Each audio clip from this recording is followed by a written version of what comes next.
परमेश्वर के दैनिक वचन।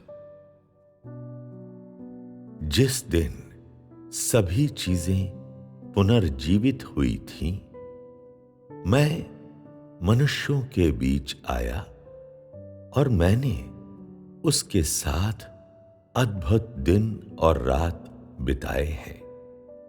केवल इस अवसर पर ही मनुष्य मेरी सुलभता को थोड़ा सा समझता है और जैसे जैसे मेरे साथ उसकी अंतःक्रिया बार बार होने लगती है, तो वह जो मेरे पास है और जो मैं हूं, उसमें से थोड़ा सा देखता है और परिणाम स्वरूप उसे मेरे बारे में कुछ ज्ञान प्राप्त हो जाता है। सभी लोगों के बीच मैं अपना सिर उठाता हूं और देखता हूं कि वे सभी मुझे देखते हैं। फिर भी जब संसार पर आपदा आती है, तो वे तुरंत व्याकुल हो जाते हैं और उनके हृदयों से मेरी छवि गायब हो जाती है। आपदा के आने से, आतंक से त्रस्त वे मेरे प्रोत्साहनों पर कोई ध्यान नहीं देते हैं।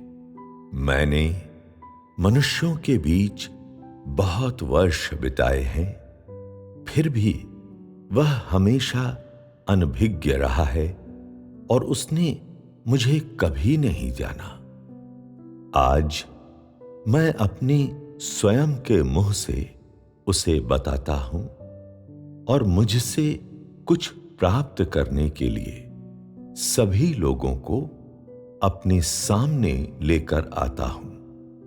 फिर भी वे मुझसे अभी भी अपनी दूरी बनाए हुए हैं और इसलिए वे मुझे नहीं जानते हैं।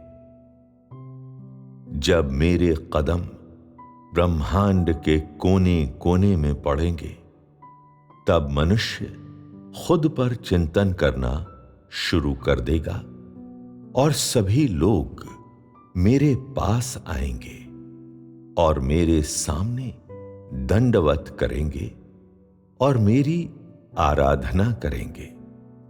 यह मेरी महिमा का दिन, मेरी वापसी का दिन और साथ ही मेरे प्रस्थान का दिन भी होगा।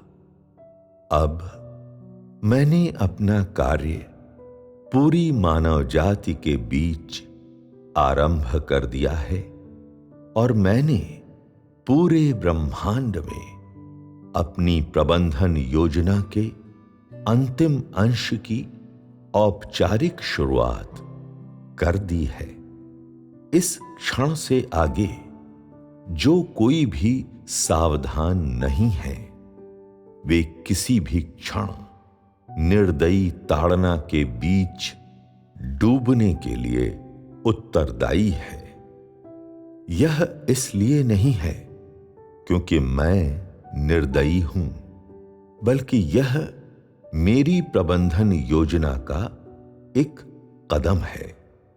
सभी को अवश्य मेरी योजना के अनुसार आगे बढ़ना चाहिए और कोई भी मनुष्य इसे बदल नहीं सकता है।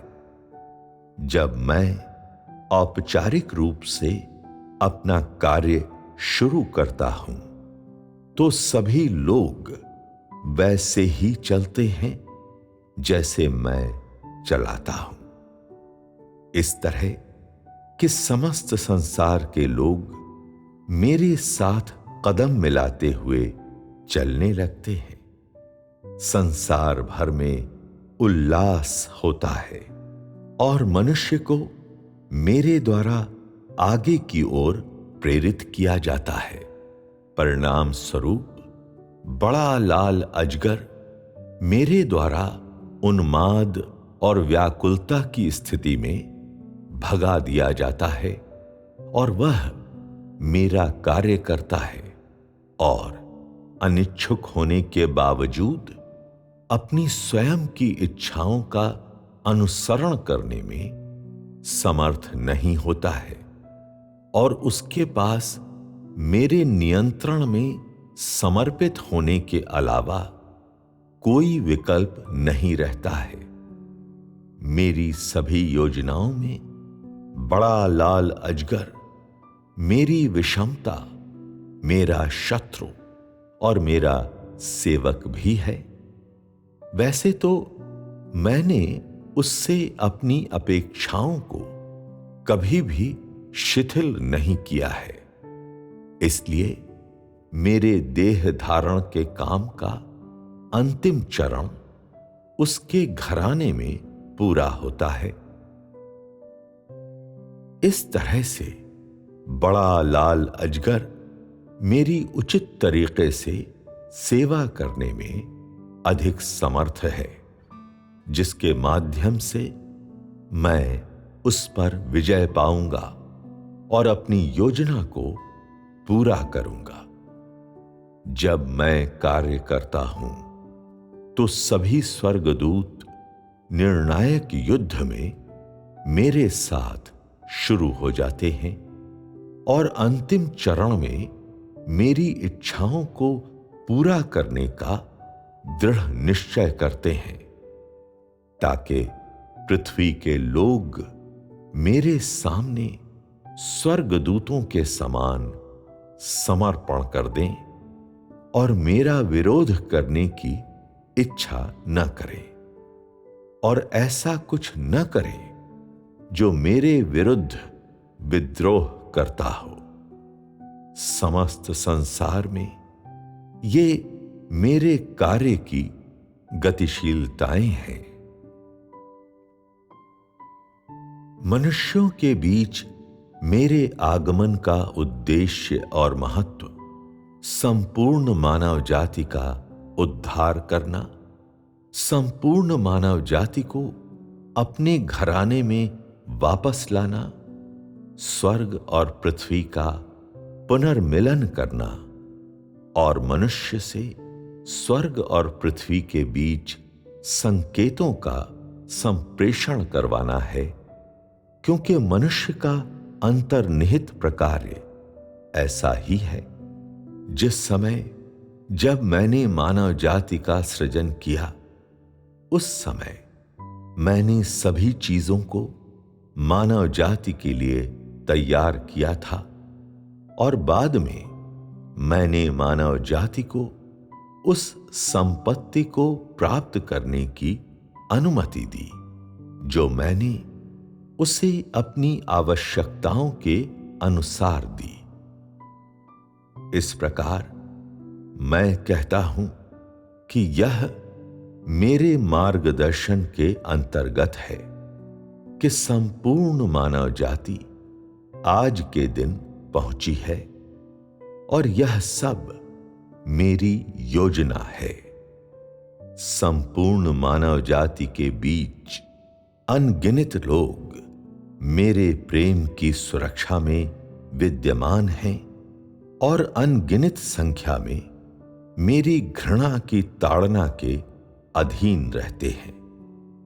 यद्यपि सभी लोग मुझसे प्रार्थना करते हैं, तब भी वे अपनी वर्तमान परिस्थितियों को बदलने में असमर्थ हैं।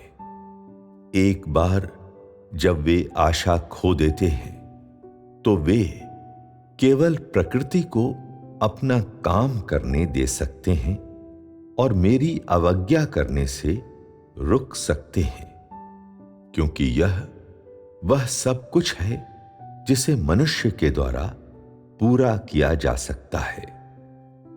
जब मनुष्य के जीवन की अवस्था की बात आती है, तो मनुष्य को अभी भी वास्तविक जीवन को ढूंढना है।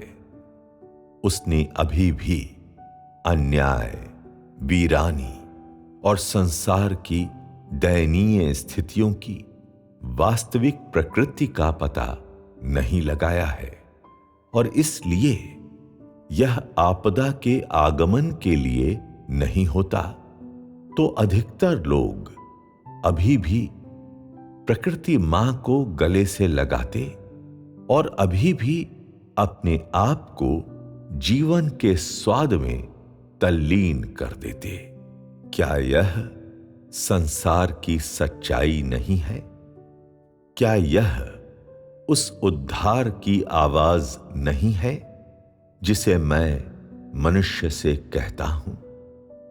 क्यों मानव जाति के बीच कभी भी किसी ने मुझसे सच में प्रेम नहीं किया है? क्यों मनुष्य केवल ताड़ना और परीक्षणों के बीच ही मुझसे प्रेम करता है? मगर कोई भी मेरी सुरक्षा के अधीन मुझसे प्रेम नहीं करता है। मैंने कई बार मानव जाति को ताड़ना प्रदान की है। वे इस पर एक नजर डालते हैं, लेकिन फिर वे उसे अनदेखा कर देते हैं और वे इस समय इसका अध्ययन और मनन नहीं करते हैं, और इसलिए मनुष्य के ऊपर जो कुछ भी आता है वह है निष्ठुर न्याय। यह मेरे कार्य करने के तरीकों में से केवल एक है, परंतु यह तब भी मनुष्य को बदलने और उसे मुझसे प्रेम करवाने के लिए है।